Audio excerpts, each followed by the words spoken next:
Ka-52 is Russia's most advanced weapon currently. Helicopters were even rumored at one point. China also wants to introduce. In this Ukrainian counteroffensive, K52 also played a role. Anti-tank missiles were used multiple times to destroy Ukrainian Bauer tank and Bradley infantry fighting vehicle. But on the other hand, Ka-52 suffered heavy losses on the battlefield. So far, according to Oryx's statistics, Ka-52 has lost at least 41 aircraft on the battlefield. Recently, many videos have been exposed. It was not just anti-aircraft missiles that shot down the Ka-52. Even anti-tank missiles, such as the American Javelin, Ukraine's own Stagnape, has shot down the Ka-52. Our program today just try to analyze two issues. How an anti-tank missile can shoot down a helicopter. Russia's most powerful armed helicopter Ka-52. Why was it shot down so easily? In July this year, Ukrainian media also published an article called Ukrainian Marine Corps use Javelin anti-tank missiles shoot down Russian drone. It also confirmed that the Javelin missile fighter. Then the question is, anti-tank missile. How to shoot down a Russian helicopter? In principle, American Javelin missile bounced using an infrared imaging guide. Before launching missile, operator locks onto target's infrared signature. Then the Javelin missile was launched. Can track targets autonomously and shoots a metal jet downwards above the target. The powerful metal jet was originally intended to penetrate tank's top armor. Helicopter armor protection is even weaker.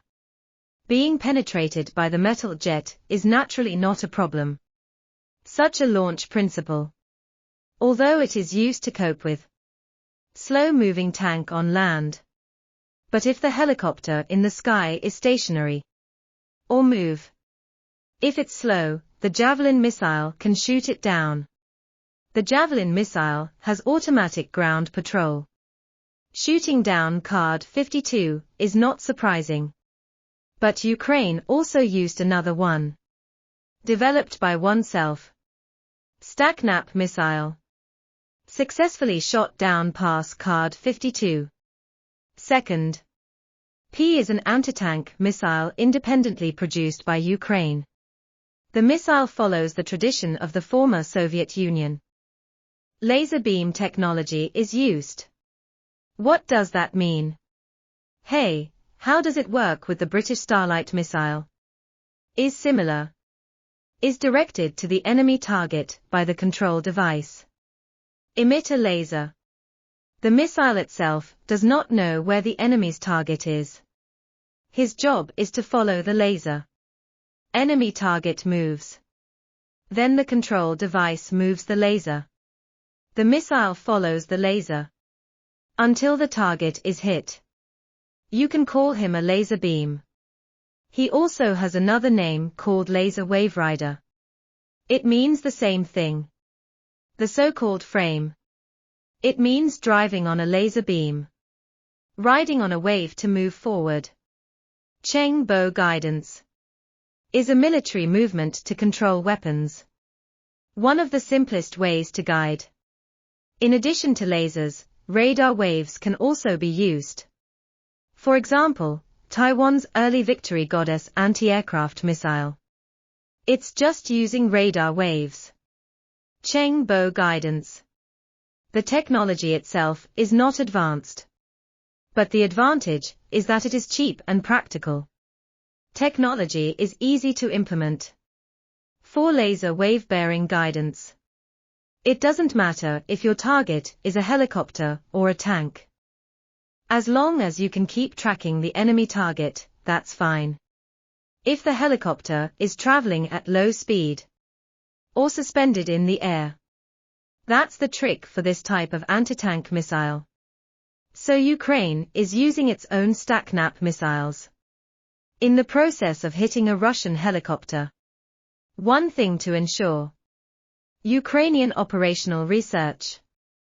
The laser must always be targeting Russian helicopters. But here is a question. What if the Russian helicopter suddenly moves at human reaction speed? It is simply impossible to adjust in time. This laser beam guidance technology, no problem against slow-moving tanks. But for being able to do it in the air, for flying helicopters, it can be said to be very difficult. Why Russian helicopters stayed in the air for more than 20 seconds, not moving at all? Helicopters are meant to be in constant motion. He stopped and didn't move. Isn't this a strange thing? Russian helicopter for a mission. You have to hover in the air without moving. Why? Because he's preparing to launch his own rebounds and missiles. Russian armed helicopter Ka-52 anti-tank missile, called Vortex. Its specific model is 9K127. It actually belongs to one of the Tornado anti-tank missile family. Tornado anti-tank missile number 9K121. Developed by the former Soviet Union in the 1980s. Corresponding to the American Hellfire missile weaponry. Although they belong to the same generation of products. But the performance of the Cyclone rebound missile, much worse than Hellfire. The biggest difference lies in the guidance method. Hellfire missile developed in 1974. Early models used laser guidance. Later, millimeter wave radar guidance was adopted. It is completely possible to implement launch and forget. But Russian anti-tank missiles, it's not like launching and leaving. Whether it's a Cornet used by an individual soldier, or are they the cyclones and vortices we mentioned today?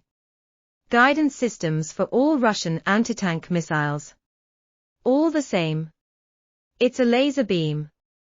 This term is familiar to everyone, because we just introduced it to you. Ukrainian StackNap.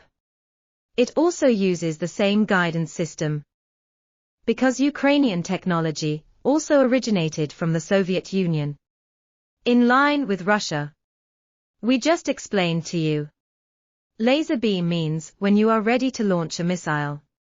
To missile hit, you must aim the laser sight at the enemy target.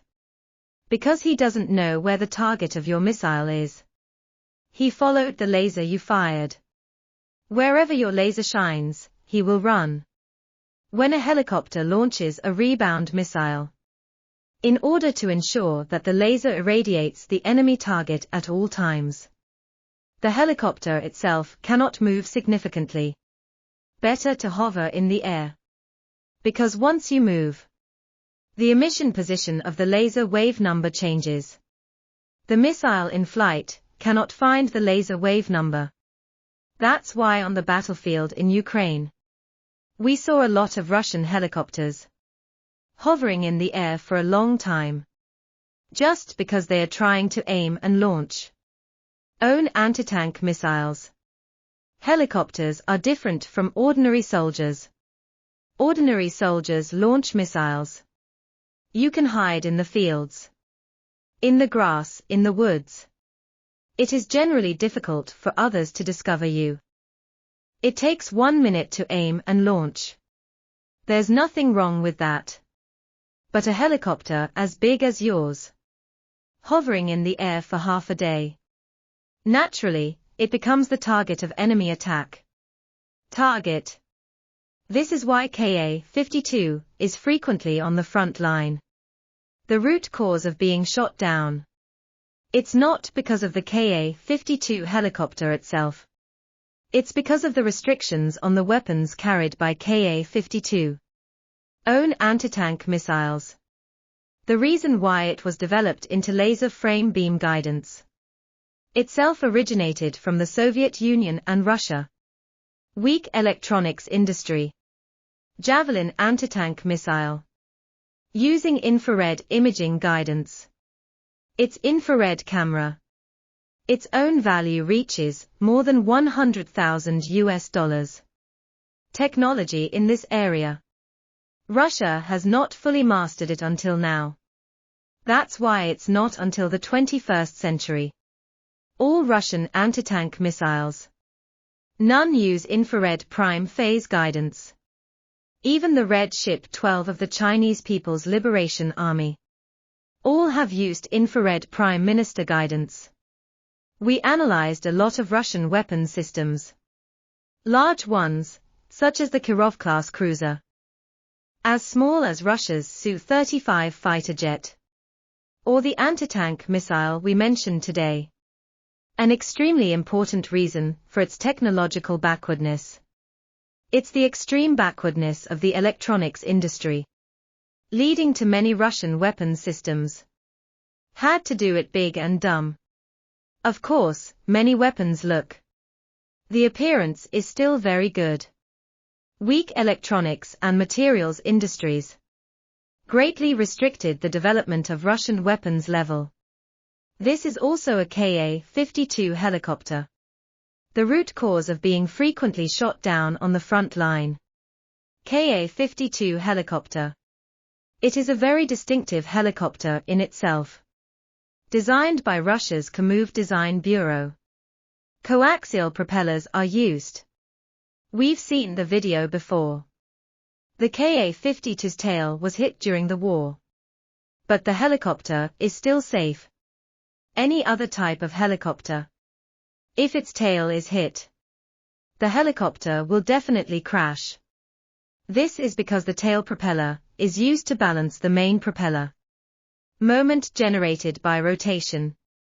But the Ka-52 helicopter uses coaxial propellers. There are two on top of the head. Main wings rotating in opposite directions. We know that force has a reaction. When you only have one propeller, rotate in one direction. Will be right. The helicopter's fuselage creates an opposing moment. You want to balance this moment. Right on the tail of the helicopter. Add a propeller. But the Ka-52 uses two propellers. Rotate in opposite direction. When they produce torque, they can cancel each other out. So the Ka-52 not only has a short tail, but also has no propellers. Because he doesn't need it. Several helicopter works of the K52 Design Bureau. All adopted this coaxial feet design. It's a good attempt from a helicopter design perspective. It's just aerodynamic layout and mechanical design. It's just a part of the weapon system. Lagging electronics and materials industry. Russian weapons are doomed. You will definitely encounter more restrictions. Ka-52 was frequently shot down on the battlefield. This is the best civil policy for this phenomenon. Russian Ka-52 armed helicopter. Including prototypes. Approximately 114 were produced. And in the past few years, Ka-52 accidents occur frequently. Before the war, number of Ka-52 helicopters equipped in Russia. Just around 100. But so far, confirmed by video and pictures, Russia has lost 41 Ka-52 helicopters. That is to say, Russia lost 40% to 50% of its Ka-52 helicopters.